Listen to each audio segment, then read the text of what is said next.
Nós falamos muito sobre empreendedorismo nesse canal, mas de que adianta você ser um bom empreendedor e na hora de estar frente a frente com o seu paciente não fazer um bom atendimento, não fazer uma boa ficha de avaliação? Bom, eu sou o Kelvin Juan e nesse vídeo a gente vai fazer passo a passo uma ficha de avaliação para ajudar você, estudante, a melhorar no âmbito clínico, na sua vivência fisioterapêutica, ok? Depois da vinheta, roda lá!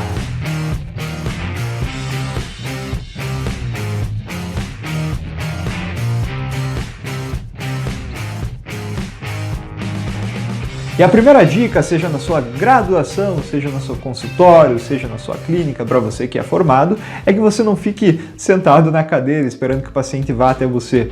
Você saia do seu consultório e chame seu paciente, cumprimente ele, como vai, e quando ele vem até você para que ele te cumprimente, para você depois acompanhar ele até a sala, você perceba como que ele está andando, se ele está claudicando, se ele está com dor, perceba as expressões faciais dele, e aí que vai começar a nossa anamnese. Então, ao decorrer do vídeo, eu quero que você se acostume com alguns termos, por exemplo, semiologia. O que seria semiologia? É o estudo dos sinais e sintomas das doenças, né? Sinais e sintomas que são importantes para que seja fechado o diagnóstico clínico ou o diagnóstico cinesiológico funcional, que é o diagnóstico do fisioterapeuta. Então, isso é semiologia, o estudo dos sinais e dos sintomas de uma determinada doença. E isso é visto pela anamnese. O que seria essa anamnese? A anamnese, então, é a captação de informações desse paciente, seja informações dadas por ele mesmo, seja informações pelos testes ortopédicos, sejam exames complementares, exames físicos.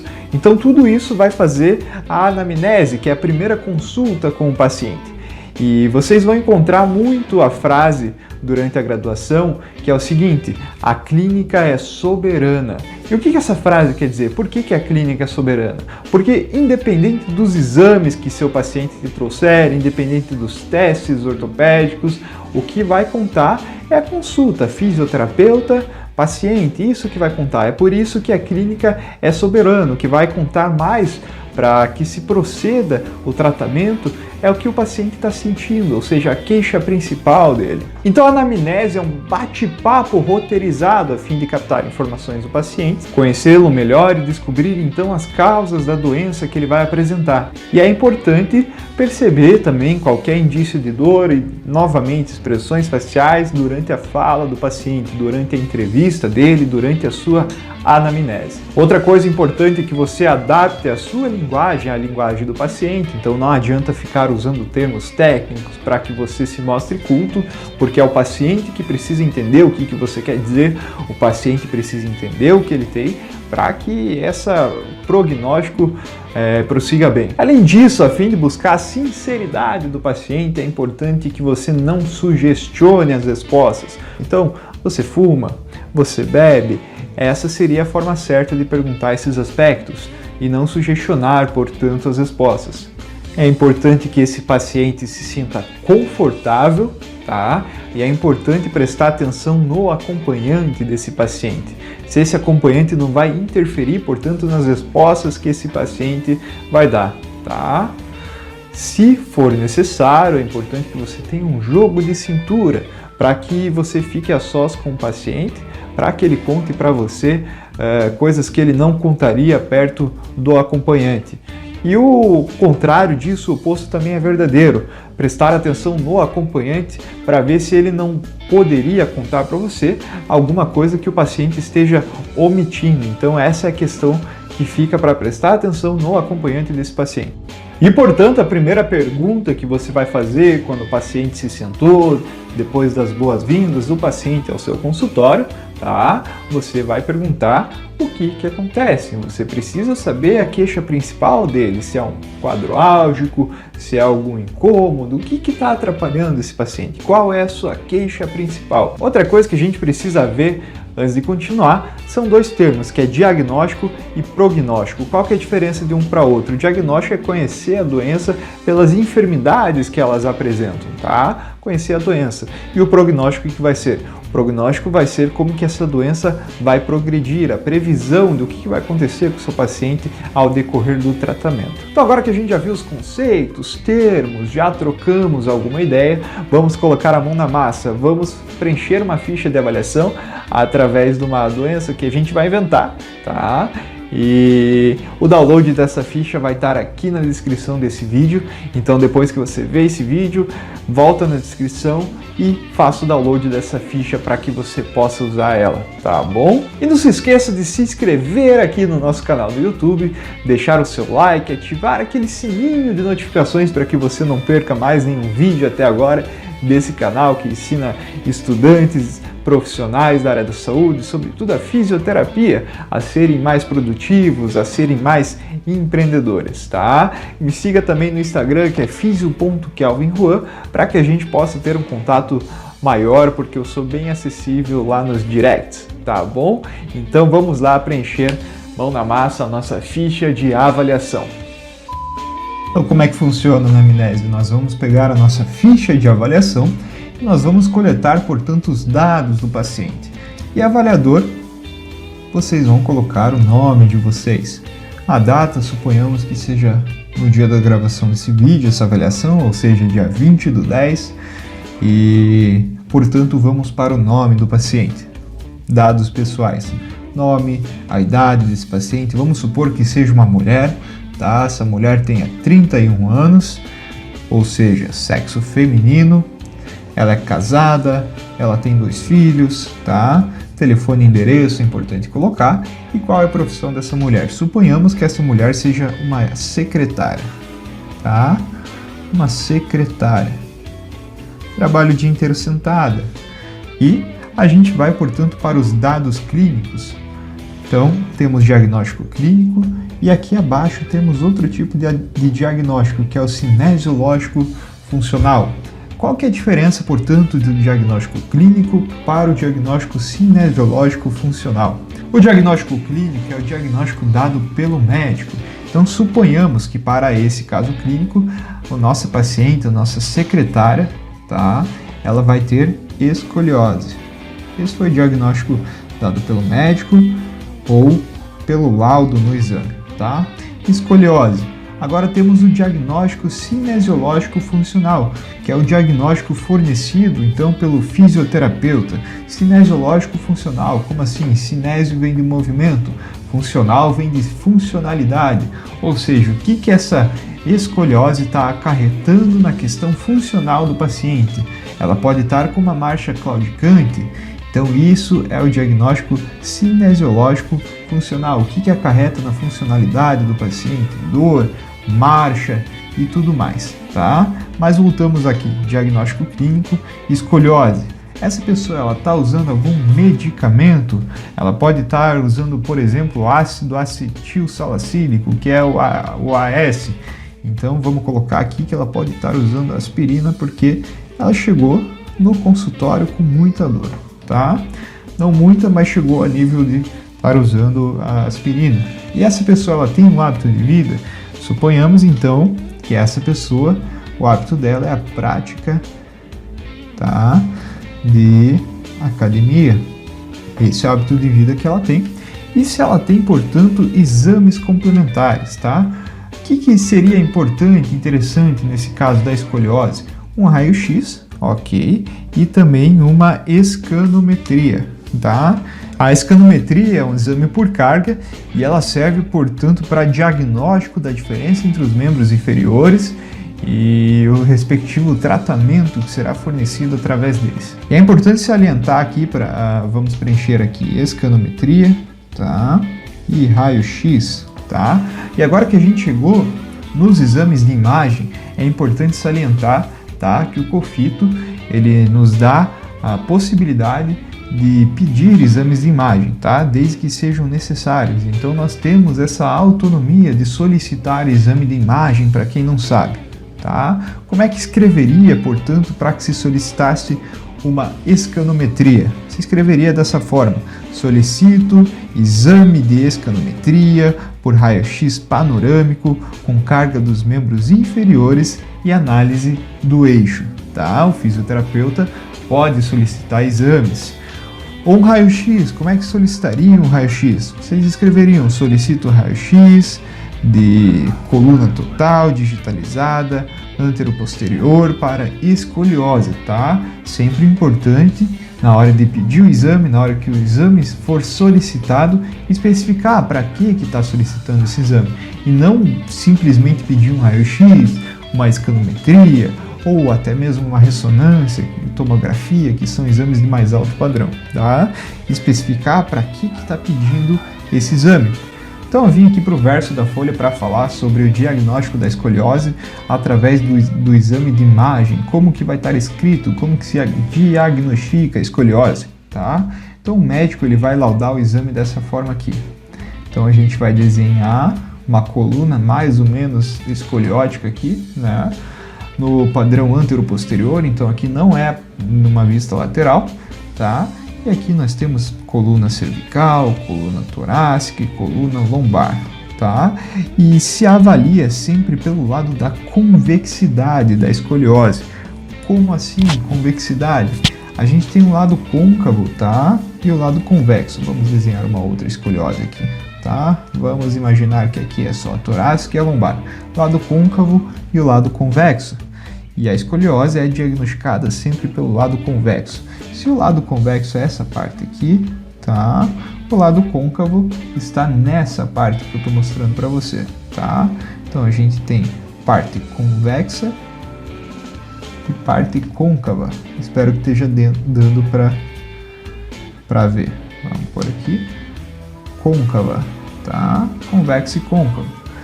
E é sempre diagnosticado pelo lado convexo. E voltando aqui então nos exames complementares, quais seriam os achados do raio-x, por exemplo, para a escoliose? Seria a rotação pélvica à direita ou à esquerda, elevação do ilíaco, também à direita ou à esquerda, e o paciente também se refere à dor lombar, tá? Além desses achados. Então a escanometria e o raio-x são exames padrão ouro para que a escoliose seja diagnosticada, além do teste de Adams. Vamos colocar aqui o teste de Adams, tá? A gente vai ver depois sobre esse teste. Aqui o nome do fisioterapeuta responsável, bem como o nome do médico responsável. Importante sempre trabalhar com interdisciplinaridade, tá? E a partir disso nós vamos para a anamnese. Então, a anamnese nós temos QP, HMA, HMP, cirurgias, acidentes, mas nos atentamos então a essas siglas aqui, QP, HMA, HMP. O que significa essas siglas? QP vai significar queixa principal. Então, qual que é a queixa principal durante a escoliose? Por exemplo, a nossa paciente, que é praticante de academia, ela pode ter dor, tá? Vamos por aqui, dor durante a atividade física. Nossa paciente que adora uma atividade física, ela vai falar que tem dor na atividade física. Ela pode relatar também que tem discrepância, tá? Vamos colocar um ponto e vírgula aqui, que ela tem discrepância, tá? Nas mangas da camisa. Ou seja, uma manga é mais curta que a outra. Isso é muito comum na escoliose, que um braço seja mais comprido que o outro e que uma manga fique discrepante em relação à outra. Agora, HMA. O que significa HMA? HMA é a história, tá, da moléstia atual. Então o paciente vai descrever para você o que está acontecendo atualmente. Isso é a história da moléstia atual. Quando que ela se inicia durante o dia? Quais são as características dela? Localização, duração, intensidade, frequência, fatores de piora ou melhora. Ela relata ali pra gente que durante a atividade física há uma piora dessa dor. Então essa é a história da moléstia atual. É importante salientar também quando se diz respeito à dor, tá? O questionário EVA, que é um questionário da escala de dor de 0 a 10. Vai perguntar para o paciente quanto que dói de 0 a 10. Ele vai relatar, dói 5, doutor, dói 6, dói 7. Então é importante colocar, tá, o questionário EVA de quanto que dói e se essa dor ela muda durante o dia. Chegamos ao HMP, tá aqui já, que é a história da moléstia pregressa. Então, antecedentes a essa doença, traumas, internações, acidentes, tá? Então a gente pode pôr aqui que ela tem, por exemplo, um desconforto desde a juventude. Então, desde a juventude ela já sofre com esse desconforto, tá? Então essa é a história da moléstia pregressa, um desconforto desde a juventude. Cirurgia, ela já teve uma cirurgia, tá? Com relação à nossa patologia, ela já teve algum acidente, tudo isso a gente coloca aqui dentro da anamnese. E vamos à parte do diagnóstico do fisioterapeuta, o diagnóstico cinesiológico funcional. Para que a gente enriqueça esse diagnóstico cinesiológico funcional, a gente precisa fazer testes ortopédicos. Então, na ficha que vocês baixaram, ela é dividida em 3 páginas e, portanto, aqui na segunda página nós vamos ter, tá escrito aqui, tá escondidinho, testes especiais. Quais seriam os testes especiais para que se diagnostique, no que diz respeito à fisioterapia, a escoliose? Primeiro teste, senhoras e senhores, é o teste de Adams, tá? Que a gente já havia comentado. Esse é o teste mais confiável, mais específico e mais sensível no que diz respeito ao diagnóstico da escoliose. O que significa falar que um teste é confiável? Que diferentes avaliadores chegam ao mesmo resultado quando vai fazer esse teste. Então, se diferentes avaliadores chegam à mesma conclusão, significa que esse teste é confiável. E quando se diz respeito à especificidade do teste, quanto que ele é específico, por exemplo, o teste de Adams, ele vai servir apenas para o diagnóstico da escoliose, por isso que ele é um teste específico para a escoliose. E a sensibilidade, um teste sensível quando achados positivos tornam-o sensível de acordo com a lesão ou com o problema, que no nosso caso, vamos repetir, que é a escoliose. Tá? Então, o teste de Adams para escoliose, ele é um teste confiável, ele é um teste específico e ele é um teste sensível. E do lado, a gente coloca o que aconteceu quando o paciente fez o teste de Adams. Então, quando o paciente faz o teste de Adams, ele vai fazer uma flexão de tronco e o fisioterapeuta vai ficar atrás dele, o fisioterapeuta, o médico, o educador físico, quem quer que seja, fica atrás dele e vai observar, portanto, a gibosidade da coluna, tá? É isso que o teste de Adams vai mostrar para a gente. Outra coisa, temos a avaliação postural. Avaliação postural. Aqui nessa mesma ficha tem a parte da avaliação postural, onde vai se anotar tudo o que está acontecendo com esse paciente que foi avaliado ao decorrer da anamnese, tá bom? Então temos a avaliação postural, que é de extrema importância para a escoliose, e temos o teste de Galeazzi. Esse teste de Galeazzi também é importantíssimo para a escoliose. Quem não conhece o teste de Galeazzi, tá? Ele vai servir para verificar a discrepância dos membros inferiores, ou seja, se essa escoliose ela está sendo resultada pela discrepância, pela diferença do tamanho dos membros. Então o teste de Galeazzi vai servir para verificar, tá, o encurtamento dos membros. E é uma questão de Maria vai com as outras. Se a perna esquerda dessa paciente ela for mais curta, o ilíaco vai descer para acompanhar essa perna. E a coluna, portanto, vai fazer uma curvatura escoliótica para também acompanhar esse ilíaco.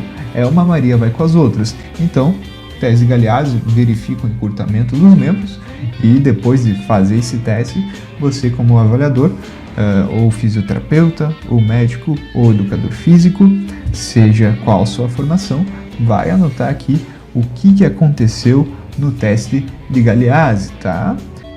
Outro teste importante para verificar a simetria do braço, dos dois braços e não da perna, é o teste do calço, tá, molar. Então a gente anota aqui o teste do calço molar. O que é o teste do calço molar? Literalmente o paciente vai morder alguma coisa, tá? Seja um papelzinho dobradinho, seja o que for, com os molares, os dentes de trás, tá? Temos dentes incisivos, caninos, pré-molares e molares, que são os últimos dentes. A pessoa vai morder com os dentes molares e essa mordida ela vai inibir, tá, um músculo que pode ser encurtado, que é o músculo omoioideu, tá? Um músculo que pode estar encurtado.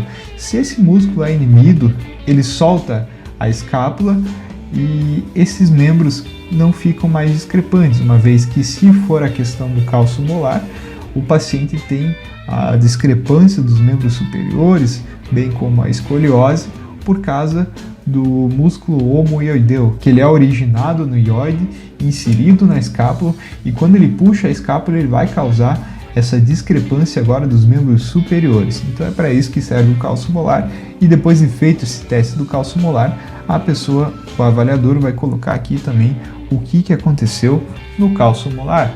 A baropodometria dá para a gente colocar aqui, embora ela não seja um teste, seja um exame.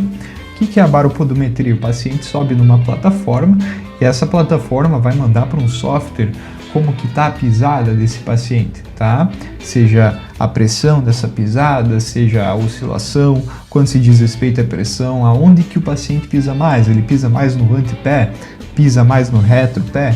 Se a perna do paciente, tá? Por que a baropodometria vai casar diretamente com o teste de Galeazzi? Em um exemplo que a gente vai dar.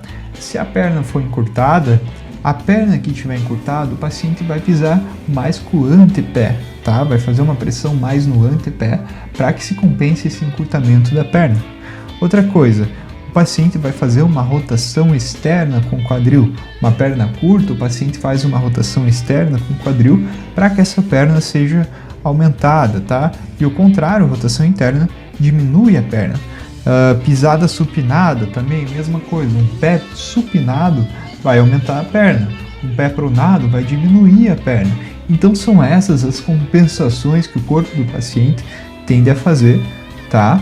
Para compensar essa perna curta que vai gerar uma escoliose. Então a baropodometria também é um exame que vai fazer com que essa perna encurtada seja quantificada, tá? E sejam adotados padrões, palmilhas posturais, palmilhas ortopédicas, para que essa escoliose seja corrigida e tratada. E quando se diz respeito à baropodometria, palmilhas posturais, há uma clínica pioneira que é referência em Curitiba, tá? Para fazer essa avaliação, que é a pisada ideal. Faz a avaliação baropodométrica, faz a confecção de órteses através de palmilhas posturais, para que o problema seja corrigido, seja uma escoliose, seja uma dor no quadril, como artrose de quadril, artrose de joelho, compensações com os pés, que vai levar a dores no corpo, tá? Tudo isso pode ser corrigido e tratado com palmilhas ortopédicas por meio da baropodometria e, é claro, sempre com interdisciplinaridade com outros profissionais, médicos, educadores físicos, personagens trainers e professores de pilates, tá? Estou deixando o site aqui da Pisada Ideal na descrição desse vídeo para quem quiser conhecer mais sobre a baropodometria, e estão todos convidadíssimos, tá? Agora que a gente já tem testes especiais, nós vamos, tá, para o exame físico. Onde que está o exame físico? Ele está aqui, ó, nessa parte da ficha de avaliação. Então aqui nós temos o peso do paciente, tá? Temos a altura, temos o IMC dela, o cálculo do peso com a altura, a pressão arterial, tá? E vamos para a inspeção. Então, o que significa a inspeção?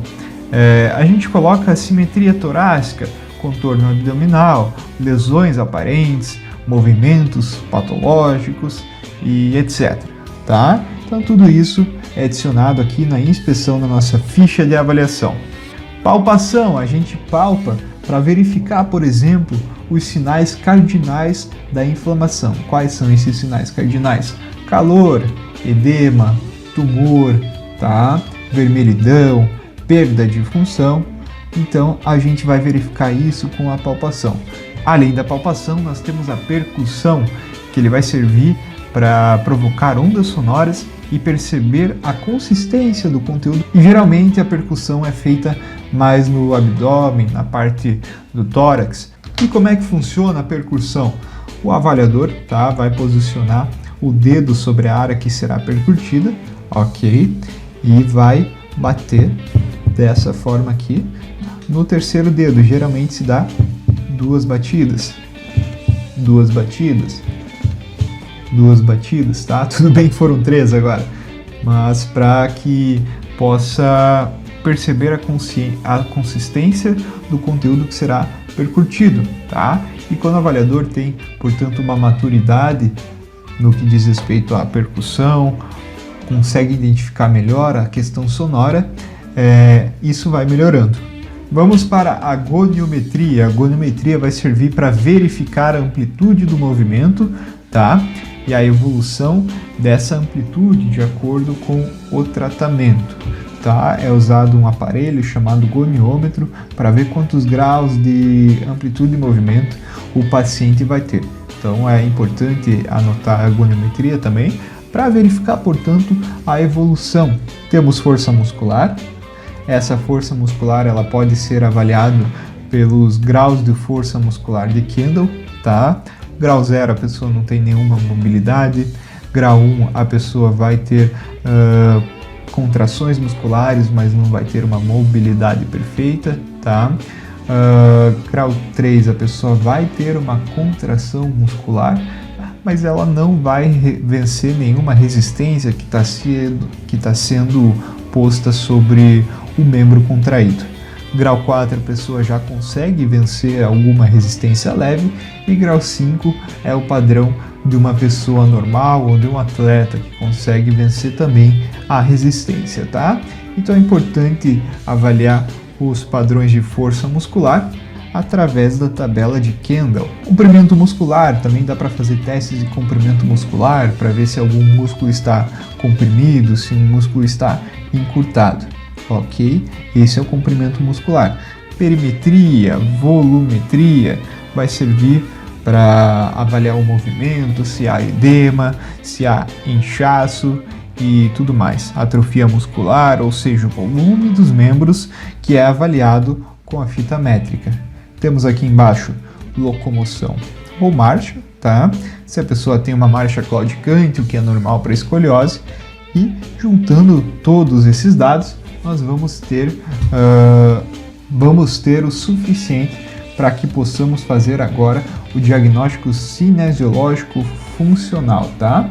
Diagnóstico fisioterapêutico. Temos também o FMS, que significa Functional Movement Screen, que serve também para o critério de alta do acompanhamento do paciente, que é um parâmetro que pode ser executado para que seja conciliado com a ficha de avaliação. Então é importante que o FMS seja estudado para que isso seja feito. Então partimos agora para os objetivos do tratamento. O que a gente quer de objetivo a curto, médio e longo prazo, tá? E o plano de tratamento. Temos tratamento sempre de curto, médio e longo prazo, e aqui é o planejamento do que será executado no tratamento desse paciente.